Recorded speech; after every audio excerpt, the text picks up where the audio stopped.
तो दोस्तों आज के इस वीडियो में हम लोग सीखने वाले हैं कि आप अपने टैली से जीएसटी रिटर्न किस तरीके से तैयार कर सकते हैं। यानी कि अगर आप किसी कंपनी में जॉब करते हैं, पार्ट टाइम या फुल टाइम अकाउंटेंट का काम करते हैं और आपको अपने वकील को अपना मंथली रिटर्न बना करके सबमिट करना है, तो किस तरीके से हम लोग अपना कंपनी का रिटर्न फाइल करेंगे वो चीज़ आज हम लोग सीखेंगे। रिटर्न बनाना मैं आज आपको बताने वाला हूँ, तो रिटर्न किस तरीके से बनता है अगर आपको ये समझ में आ जाएगा तो फाइल करना बहुत ही ईजी हो जाता है। ठीक है, तो जैसे कि आप देख सकते हैं ये आपका टैली का सिलेबस है, जिसमें से लगभग हम लोगों ने बहुत सारे चीज़ें पढ़ चुका है। अगर आपने इन सब का वीडियो नहीं देखा है तो आपको डिस्क्रिप्शन में आपको इसका लिंक मिल जाएगा, वहाँ से जाकर के इनके वीडियो को देख सकते हैं। और अगर आप घर बैठे डीसी और टैली की तैयारी करना चाहते हैं और कहीं भी पार्ट टाइम या फुल टाइम जॉब करना चाहते हैं तो मेक श्योर आप हमारे चैनल को सब्सक्राइब जरूर करें और इस बेल आइकन को जरूर दबाएं ताकि इसी तरह के वीडियो आपको आने वाले दिनों में कंटिन्यू मिलता रहे। ठीक है, तो चलिए आज के इस वीडियो में हम लोग सीखने वाले हैं कि किसी भी कंपनी में काम करेंगे तो मंथली रिटर्न किस तरीके से तैयार करना होता है। ठीक है, तो मंथली रिटर्न का मतलब क्या होता है, रिटर्न का मतलब क्या होता है, पहले हम लोग ये समझते हैं। यहाँ पर देखिए लिखा हुआ है एग्जाम्पल,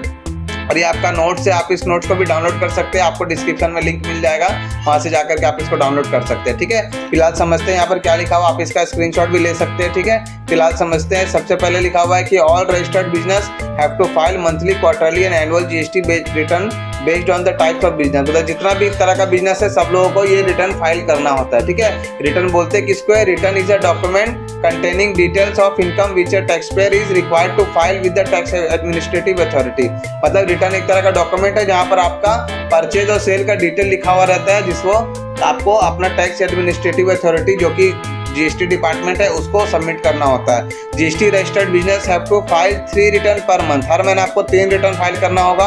एक होता है GSTR1, एक होता है GSTR2 और एक होता है GSTR3B। तो GSTR1, GSTR2, GSTR3B क्या होता है इसको भी हम लोग डिटेल में पढ़ेंगे, तो वीडियो के साथ लास्ट तक बने रहिएगा। और अगर वीडियो आपको पसंद आ रहा है तो वीडियो को लाइक करें और इसे अपने दोस्तों के साथ शेयर करें ताकि वो भी इस वीडियो का लाभ उठा सके। ठीक है, तो सबसे पहला जो काम होता है वो होता है pass purchase sale voucher during the month. कहीं पे भी आप काम करेंगे रिटर्न कब फाइल करते हैं, जब मंथ क्लोज हो जाता है। ठीक है, जैसे कल परसों ही हम अपना GSTR1 रेडी करके वकील को दे करके आए हैं। ठीक है ना, तो हम क्या करेंगे, जैसे ही मंथ क्लोज हो जाएगा 30 तारीख जब खत्म हो जाता है तो आपको सबसे पहले अपना पूरा परचेज और सेल का एंट्री पास कर लेना है। मतलब कोई भी बिल छूटा हुआ नहीं होना चाहिए। ऐसा नहीं होना चाहिए कि आप रिटर्न फाइल कर दिए फिर पता चला एक तो बिल इसका छूट गया है ना, तो ये सब चीज़ नहीं होना चाहिए। ठीक है, तो सबसे पहले हम लोग को purchase sale during the month कर लेना है। जितना भी मेरा बिल है तो परचेज सेल करना आता है आप लोग को, कोई दिक्कत नहीं है। अगर नहीं आता है तो क्या करेंगे, आप वीडियो देखिए, डिस्क्रिप्शन में लिंक मिल जाएगा, वहाँ से वीडियो को देख करके परचेज सेल का एंट्री सीख सकते हैं। उसके बाद क्या करना है हम लोग को, check all tax invoice from purchase register and sale register.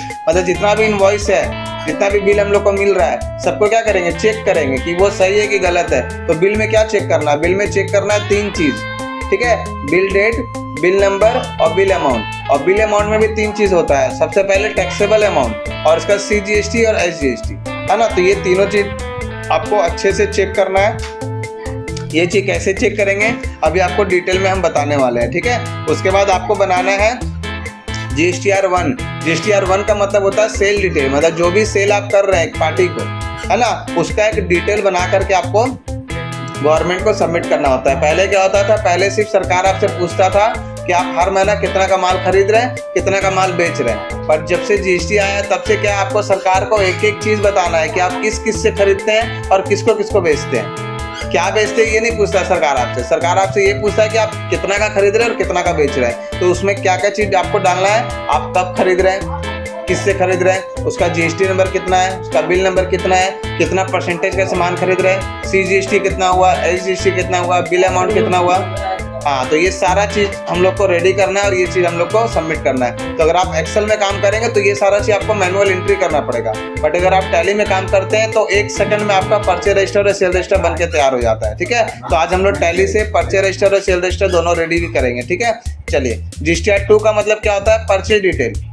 R1 मतलब सेल डिटेल, R2 मतलब परचेज डिटेल, दोनों एक ही तरीके से बनता है। ठीक है, फिर होता है GSTR3B, ये आपका मंथली समरी हो गया, यानी हर महीना आपको अपना 3B बनाना है। तो आपको 3 महीना का रिटर्न फाइल करके प्रैक्टिस करना है, 3 महीना का रिटर्न बनाना है और उसको प्रैक्टिस करना है अच्छे से, जहाँ दिक्कत होगा वहाँ पूछेंगे। उसके बाद आपको ऑनलाइन रिटर्न फाइल करना होता है, ये वकील करेगा, आप नहीं करेंगे। ठीक है, अगर आपको ऑनलाइन रिटर्न फाइल कैसे करना है अगर ये सीखना है तो मैं डिस्क्रिप्शन में लिंक दे दूंगा, वहाँ से जाकर के उस वीडियो को देख सकते हैं। उसके बाद क्या करना है, टैक्स पेड करना है गवर्नमेंट को, और ये ऑनलाइन पेमेंट होता है। ठीक है, तो जितना भी टैक्स बनेगा 2000 बने, 3000 बने, 5000 बने, तो वो पैसा आपको सरकार को पे करना है, ठीक है। और उसके बाद ये 2 काम आपको करना है। जो भी GSTR 3B बना, यानी कि जो भी मंथली रिटर्न तैयार हुआ है, उसका आपको क्या करना है, एडजस्टमेंट एंट्री पास करना है टैली में, F7 में, ठीक है। तो इसमें क्या करते हैं, जितना भी आउटपुट GST होता है उसको डेबिट में लिखते हैं, और जितना भी इनपुट GST होता है उसको क्रेडिट में लिखते हैं। और उसके बाद जो भी आपका बैलेंसिंग फिगर आता है, अगर डेबिट में आ रहा है मतलब GST नहीं देना है, और क्रेडिट में आ रहा है मतलब GST